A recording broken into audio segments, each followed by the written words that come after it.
We begin with a word of prayer. Heavenly Father, we thank you for this day. I thank you for these students. And thank you for the weather not being too bad here at the moment. Pray that you be with us. Help us to glorify you in what we do. And just pray that students would ask good questions as they think of them, Lord. In your name I pray, Lord Jesus. Amen. Any seaflyers here? No? Wait a minute. Are you in this class? Dang it. Rats. It's okay. I had a student ask me earlier, what's my name? I'm like, I don't know. I mean, I know her, but I don't know her name, you know? And then we spent like 2 minutes me trying to guess her name. In my defense, her name was Kendall. That's not an easy name to guess, is it? You know? So, anyway, hey guys, did you guys have any questions about the homework? You know, week 11 or week 12? I haven't finished week 12, so anything from 15 down will be helpful. So I will take specific questions. I'll tell you what, I'll work number 24. How about that? So example 1. So I will devote probably about 15 minutes of class to week 12 homework questions, and then past that we're going to go on to new material, okay? So if there's a particular question you want me to answer, you know, let me know. Otherwise, I'll just pick a couple. Here we go. So this is log. I will say this, guys, like pretty much we've already gone over the techniques and ideas you need to solve the homework. So it's just a matter of putting those into practice at this point, all right? Most of the problems in the homework can be solved by applying the laws of logarithms, all right? And basically using the strategies that we've already talked about. So here, you're supposed to solve this logarithmic equation. It's a little bit different.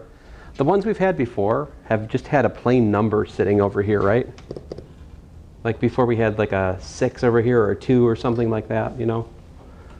This one's a little bit different. So combine these. We've got log base 8 of x plus 3 times x plus 6. And then what can I do?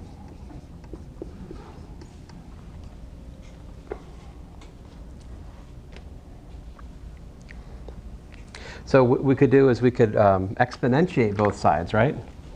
Exponentiate both sides to the base 8, right? 8 to the log of that, 8 to the log base 8 of that. But the 8 and these are inverse functions, right? So what that leaves us with is simply x plus 3 times x plus 6 equals to 18. All right? And now how do you solve that?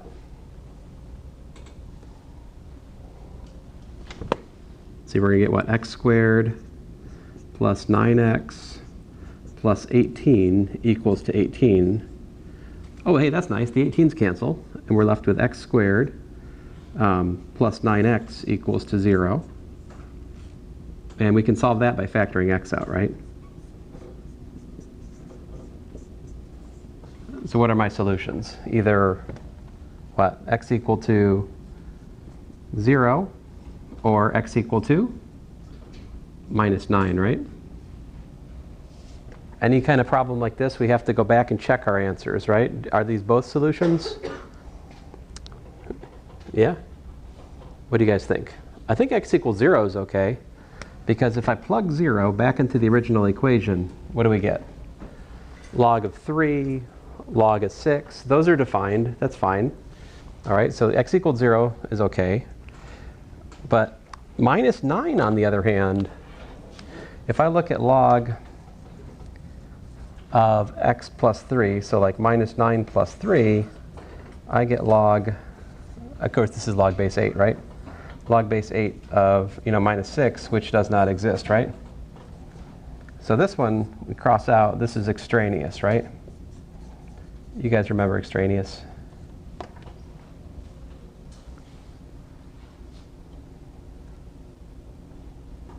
I think I told you once upon a time, if I was a rapper, I would call myself Extraneous G.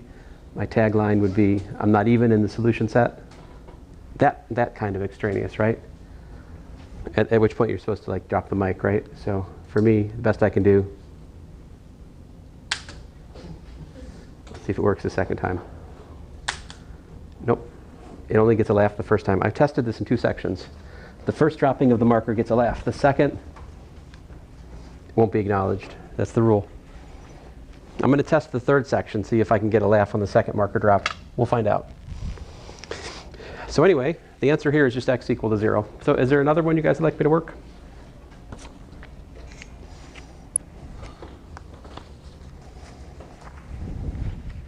Don't all speak at once. One from last week is fine. Which one would you like to do? You don't know?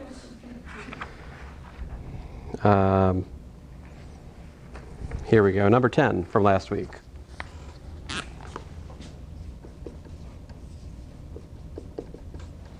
Here we have the domain of f of x equals 12 to the x is fill in the blank, and the range is fill in the other blank.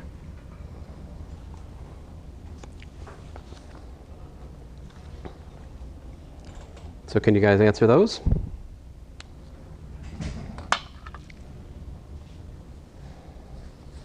Here, I'll let you look at, here's my week 11.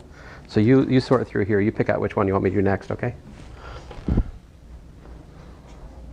So the domain is what? The domain of the exponential is everything. Like, what's the graph of this thing look like? It's what? 12 to the x, right? So it just looks like this. It's really just that, right? It has this y-intercept of 0, 1, and it's got a point over here, 1, 12, for what it's worth, all right? This is y equals 12 to the x. What's the domain? What's the range? All reals, the domain. Very good. The range? 0. Yeah, 0 to infinity. There we go. All right. What's your? Have you selected? Number 20. Oh. I think I just. Sorry about that. My microphone was fishing your. I better check, make sure I'm still plugged in. Number 20, huh? Ah, okay. Okay, number 20. So we're supposed to solve 2 to the 2x minus 3 equal to 16. And we're supposed to solve it, quote unquote, analytically, which is just a fancy way of saying with algebra steps, okay? How should we do it? What do you guys think? Log base 2. Log base 2. Ah, interesting. So if we take log base 2 of both sides, that's really very nice for the left-hand side, right? I guess the question is, what is 16? It's what? It's 2 to the 4th, right? So I've got log base 2 of 2 to the 4th. And so then, lo and behold,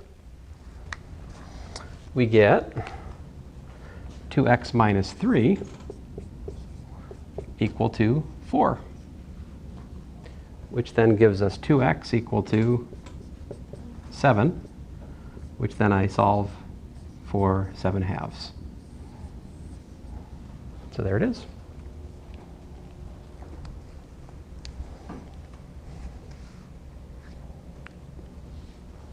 All right.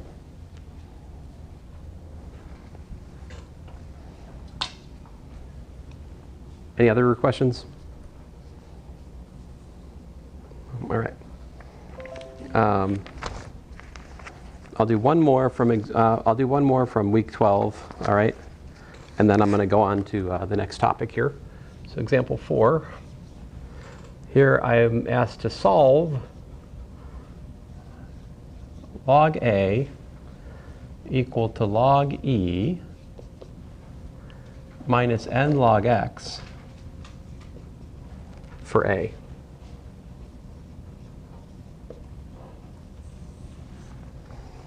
All right, and this is number 30 in week 12 homework. All right, this is the end of the road for me anyway.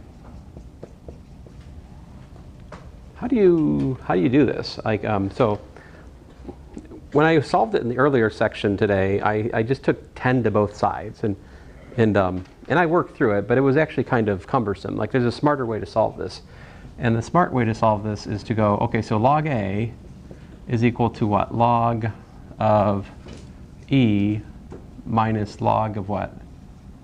X to the n, right? So I can, my opening move, let's say, is to use property 2 of the logarithm, right? Which is that I can pull a number multiplying the front, and I can put it as a power, like that, yeah?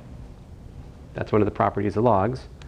And then I can use the property 3 of the log and say, okay, well that means that we've got log of E over x to the n, yeah? Because the difference of logs is the log of the quotient, right? That's the property 3 of the log laws that we proved. Now that I've got this, I could use the one-to-one property of log, or if you like, I can basically go, okay, so 10 to the log of A equals 10 to the log of E over x to the n, right? And that gives me what? A equals to E over x to the n. And that, for me, is one of the multiple choice answers. So that's what I would pick. All right.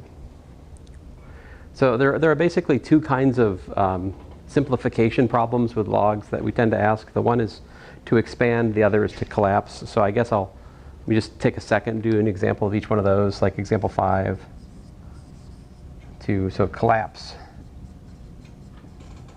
Log of x squared minus log of y plus 1/3 log of z into a single log. Collapse. How do we collapse? We put it together, right? So like this is log of x squared over y plus the log of z to the power 1/3, right? And then I can put those together, and I've got log of x squared. The z to the 1/3 we can also write as the cube root of z divided by y. So there you go. I've collapsed the logs into a single log, right? This is collapsing a logarithm. We can also expand, right?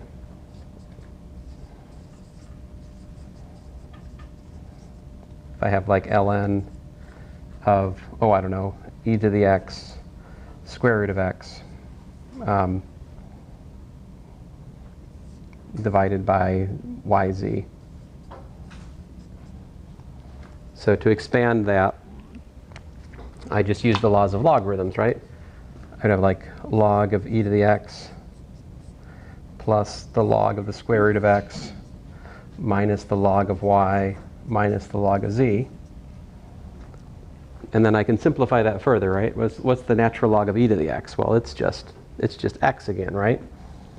So that's x plus 1/2 log x minus log y minus log z. So if you understand example 5 and example 6, in terms of the steps that I made, then that's good. That means you're pretty far down the road of understanding how the logarithm works, right? These are definitely things you should be able to do after you've completed the homework, right? There are 3 laws of logarithms. We need to know how to use them. All right, enough about this.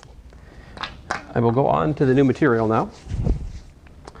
So, we are near the end of the course, right? We're getting there. And so the next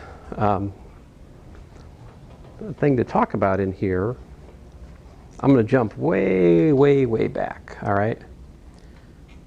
Basically back to chapter 2. And there's a section in chapter 2 I skipped on circles, all right? So circles and graphs. So I'm going back to that. Section 2.2, circles and graphs. And the reason that I booted this topic all the way to the end of the course is because I wanted to build in a review of an important algebra skill at this point. And that's what this is going to do for us. Let's see how. So the starting point here, to remind you, is like, what's the distance formula? Do you guys know? If I have 2 points, right? If I've got a point, say, x naught, y naught, right? And I've got another point over here, let's say x comma y. What would the distance be between those 2 points? Be?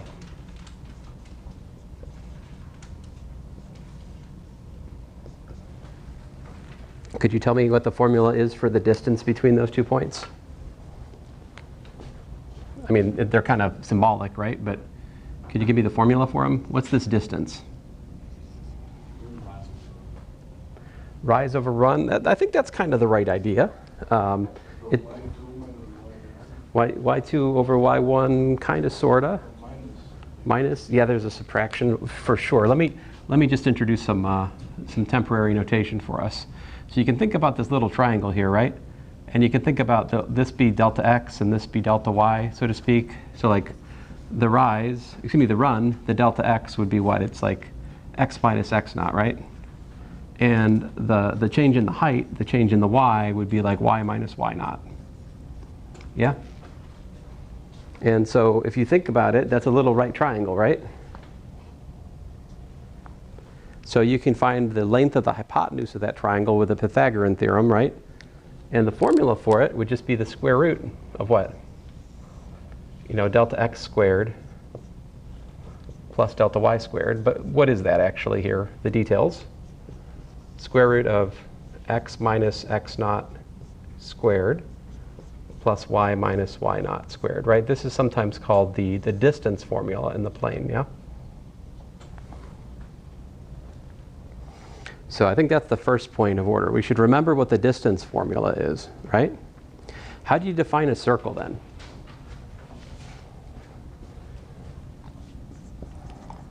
Definition. Circle, I'm going to call it C sub r centered at x naught, y naught, is the circle centered at the point x naught comma y naught of radius r, which is greater than 0. It has points which solve, here it is, x minus x naught squared plus y minus y naught squared equal to r squared.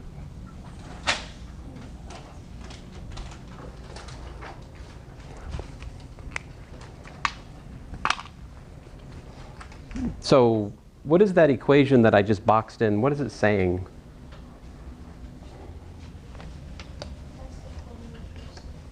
That is the formula for a circle, but what is it saying in terms of geometry? Like, what is that? That's the distance formula squared, right? So what does that say? That says the distance from x naught comma y naught, right? The distance from x naught comma y naught to x comma y, right? The square of that distance is equal to r squared, right? I mean, if you take the square root of the circle equation, you literally have just this. If you take the square root of this equation, right? It just gives you the distance from x naught, y naught to x comma y is equal to what? It's equal to r, right? So in other words, a circle is the collection of points which is equidistant from the center point. And the distance, which all the points on the circle is, from the center point, that's what we call the radius, right? Just that. So this is our definition of a circle. And So let's work some problems. Yeah? So example, oh man.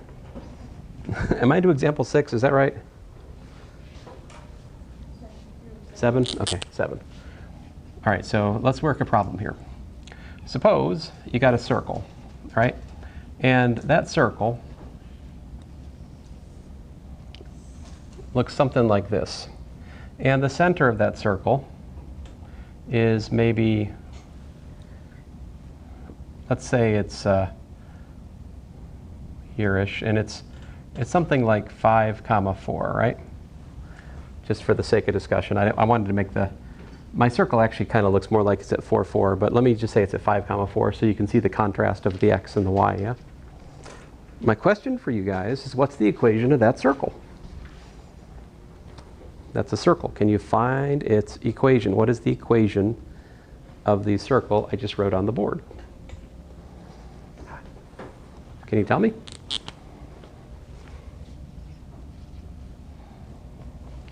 So here's the question. Find equation of this circle. I don't know what's happening to my S's. I've lost the ability to write S somehow. All right. So, I mean, the center was given, right? Yep. So would you use like a second point, maybe 5, 0, 5, 0? 5, 0. I don't, that's here. Oh, no, like 0, 5, or like to get the distance. This? I don't know what that point is. It's not labeled. Ah, yeah, there's really only one other point here, which is the origin, which is given, yeah. But You can just assume that the radius is 6. If you look at it with the graph, like if you look at it with the grid lines, if that point is 5. oh, if you actually had grid lines and you could measure it with a ruler, yeah, I mean, that might be an approach, but that was not my intention here. I mean, certainly my circle's not been drawn accurately enough to just measure it, right? So the point is that that's another point on the circle, right? So the distance from the center of the circle to any point on the edge is the radius, right? So what's the radius? We just have to figure out what? This distance. How do you figure out the distance from the origin to the 0.54? What is that distance? Because whatever it is, it's the radius, right? So what is it? 5 minus 0, 20 squared plus Mm-hmm. 4 minus 0, 20 squared. Very good. That's right. And of course the 0 we can just ignore, right? So it's really just the square root of 25 plus 16, also known as the square root of 41. And so what's the equation of the circle? So we have x, what's the x naught? It's 5. X minus 5 squared plus y minus 4 squared equals to r squared. What's r squared? 60. Wait, what? No, sorry. R squared, what is r squared? Well, the r is the square root of 41. 41, right? So we put r squared over here, so 41. And there you go. Congratulations, you just found the equation of that circle. Yeah?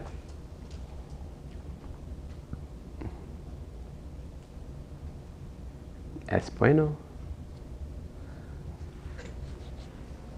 Let's work another one. Suppose you got a circle like this. All right? And you're given that this point is maybe, oh, I don't know, -1, -2. And you're given that this point over here is, oh, I don't know, 9, 8. All right? And furthermore, you're given that these points are the endpoints of a diameter of the circle. What's a diameter of the circle?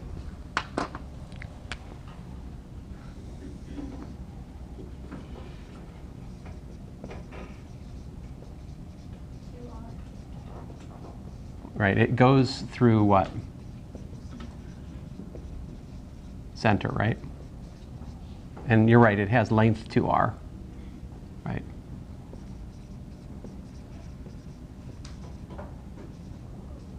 That is true. So question, where is the center of the circle then? How do you find the center of the circle?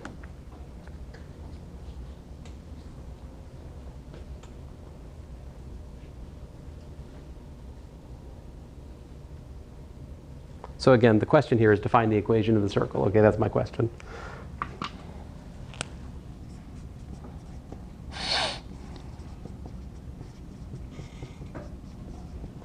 All right. How do you find the middle point of 2 points? What do? Do you guys know? So if you want to find the midpoint of P and Q, right?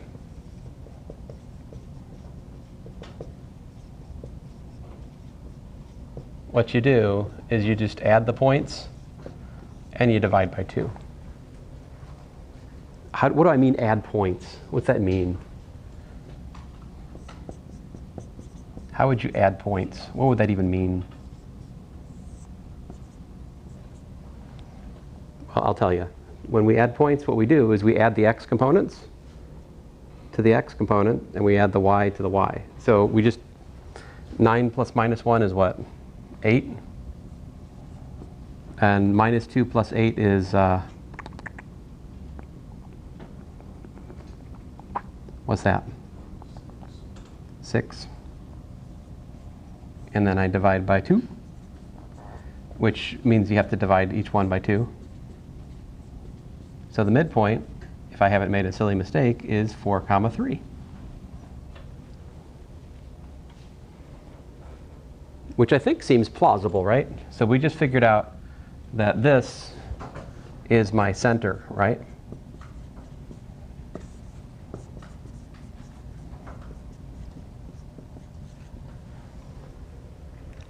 How do we find the radius?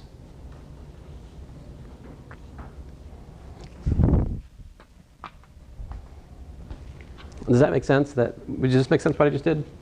Have you ever seen this before, to find the midpoint? You add the 2 points and then divide by 2. Everybody seen that before? Maybe you did it a different way. Maybe you just were given formulas. Nobody said you just add the points, right? They just told you to do what to do with the components. That's fine.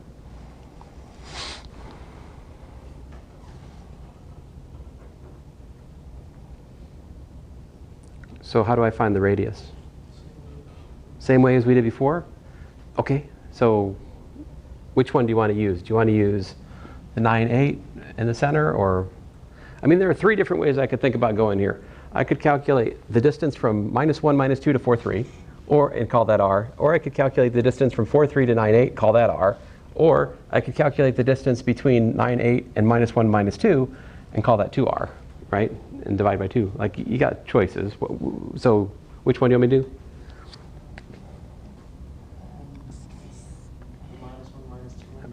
Okay, so we're gonna do 9 minus 4 squared, right? Plus 8 minus 3 squared. This should be my r.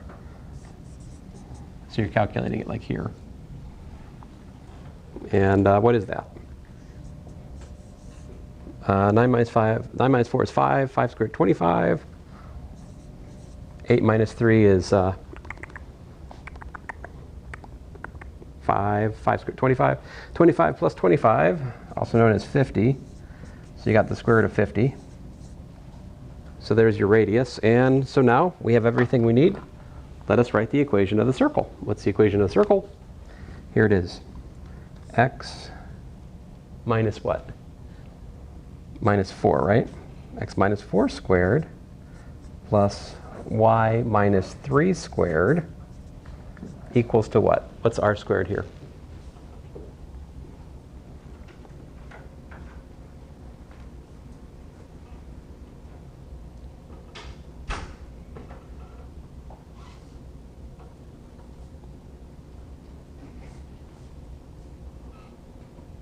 See, in my other class, I had a couple of CFOS students, and they were answering questions. It was interesting.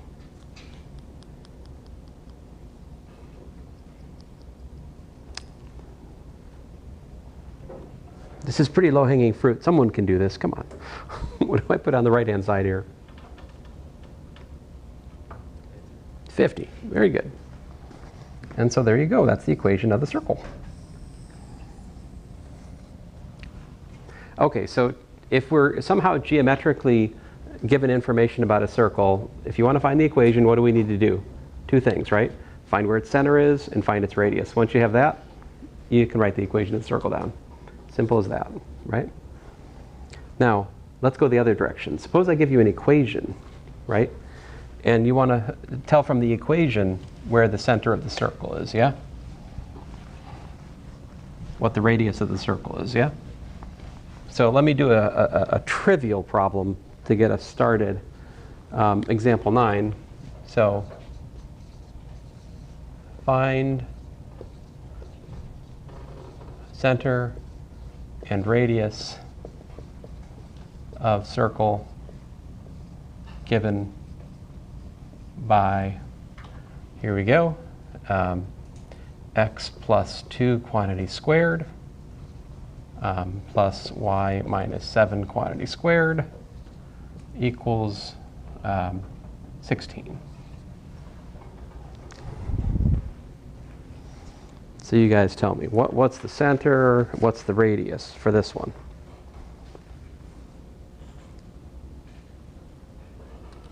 Oh man, stupid power cord. Popping out again. Get back in there, go to your home. So, what's the verdict?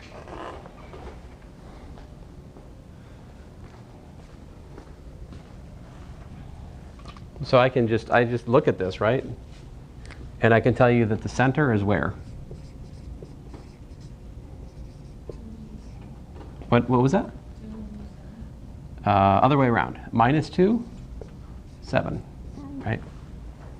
So the center should be, when we plug the center point into the formula, we should get 0. All right?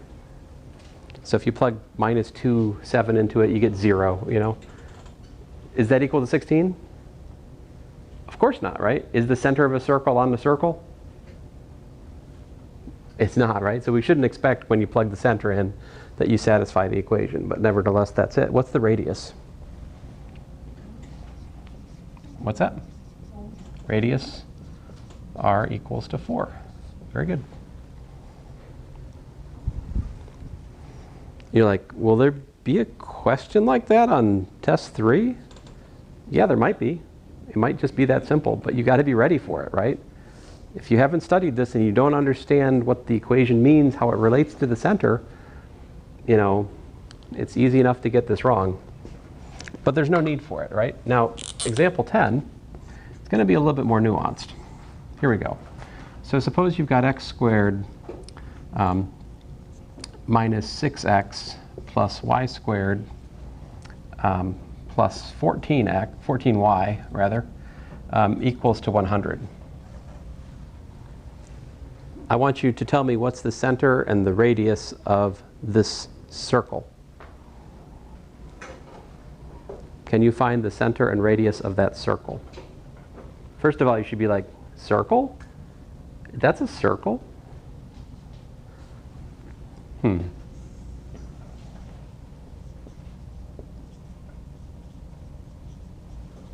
It is. So, for the moment, you'll just have to trust me, all right? How do we do this problem? See, part of the reason I kicked this material to the end of the course is because, well, a couple different things. One, it helps us review graphing, which we always need more experience with, right?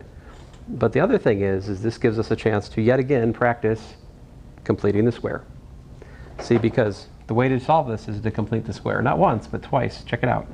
So I do x minus 3 squared minus 9. Those two terms I just wrote down are equal to these I'm underlining up here. So those are just straight up equal. All right? Then what? then I can complete the square on the y terms. How's that go? Y plus half of 14 is 7, right? And then to be fair, I have to subtract the square of 7, which is 49. So minus 49. And so those two terms that I just wrote down are literally equal to these two terms up here, all right? But this is exactly the completing the square technique again, right? I did it 2 times. And now, what do I need to do? I need to move all the numbers to the right-hand side, right? So what's this give me? This gives me x minus 3 squared plus y plus 7 squared equals to what? 158, I think, right?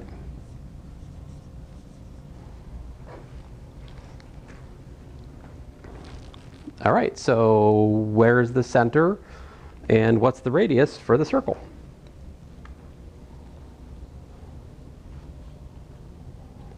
Centers are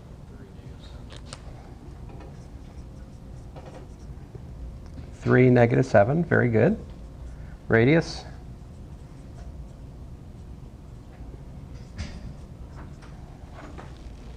The radius is just the square root of 158, which is, you know, whatever that is, but 12.5 or something, I don't know.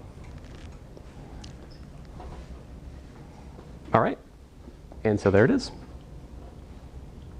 So that's pretty much all I've got to tell you guys about circles until you guys ask me more questions about them, all right? So let us forge ahead here. So like the first, I don't know, about 3 problems in your week 13 homework. Hey, is there a week 14 homework? There is not. I hold in my hands the final homework for the course, I believe. So, whew, man, time flies when you're having fun, right? Let's see here. So, the rest of the homework past the circle bit, there's just three token problems on circles. I've done more examples in class on circles than I could find homework. I don't think I could find many homework problems in the book that were like good, so you really should make sure you pay attention to the examples I did in class, because the examples I did in class might appear on the quiz, you know? Even though there's not a homework problem like them, yeah? But what I was about to say is the next stretch of homework problems, they're all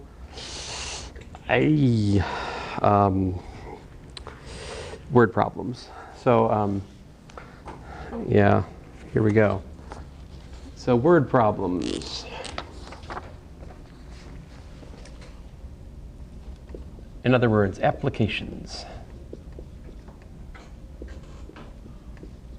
of logs and exponentials. So these are word problems that involve exponentials. So like here's example, let's see here, example numero 11. And it asks us the following. It says, find the half-life of a radioactive element.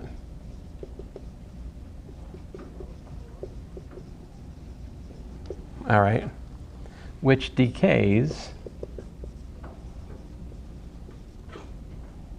via the law, the amount at time t is equal to the initial amount, a sub 0, times e to the minus 0.0333 times t, where t is the time in years. All right. So this, my friends, is a word problem, which means it's a problem with words. Yes, we can solve it though. How should I solve this problem? What do you think?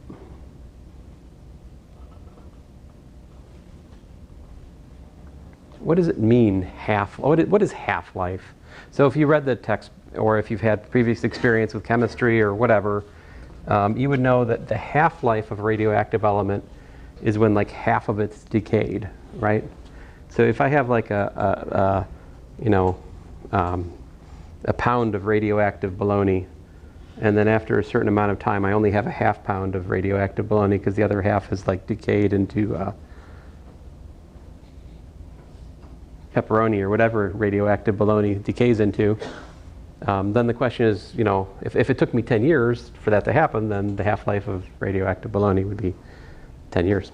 So what we're looking for is the time for which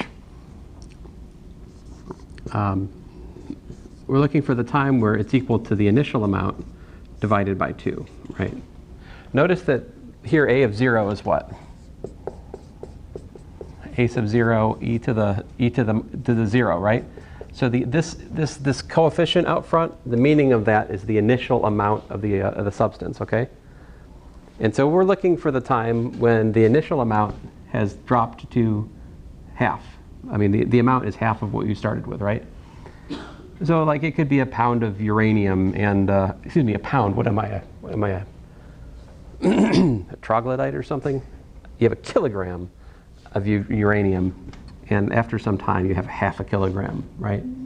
Whatever that time is, that's the half-life of uranium,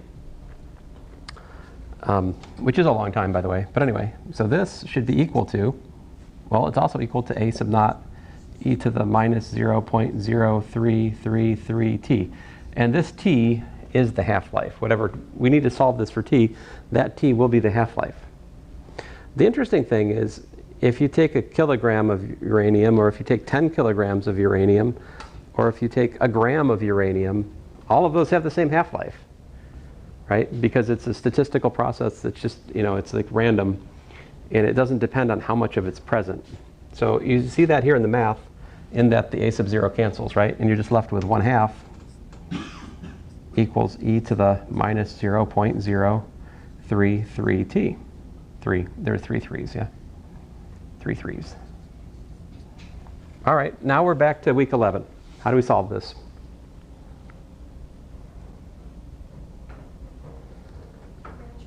Natural log. Very good. So we take the natural log of this equation.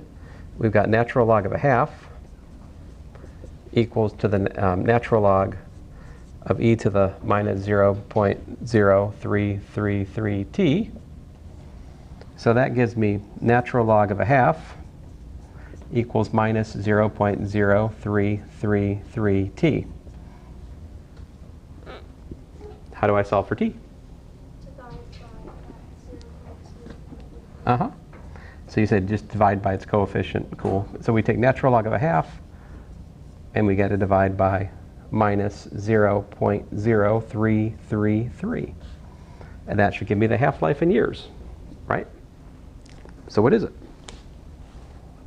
I don't know. I need my calculator for that one for sure, right? And the book probably gives you instructions on rounding. It probably says round it to the nearest tenth of the year or something like that, I think. So this is number 4 in the homework for week 2.08. Really? Oh no, I forgot. I was 0. Yeah. Okay, so then times 10, right? I think it should be 20.8. Yeah. Oop. Curses. 20. Ah, come on, marker. Yeah, I get 20.815 years, roughly speaking. There you go. That's the half-life. If you had such a material, it says round to the nearest tenth, so the answer is 20.8 because I'm supposed to round to the nearest tenth. 20.8 years.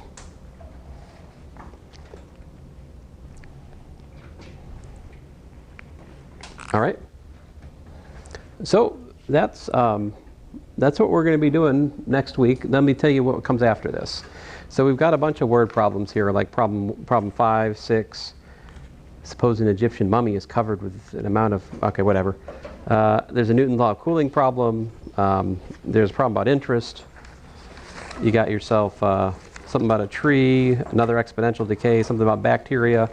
So there's about a dozen word problems here, all right? They're all more or less this kind of math. They're not the same equation, they're different, but they're more or less like that.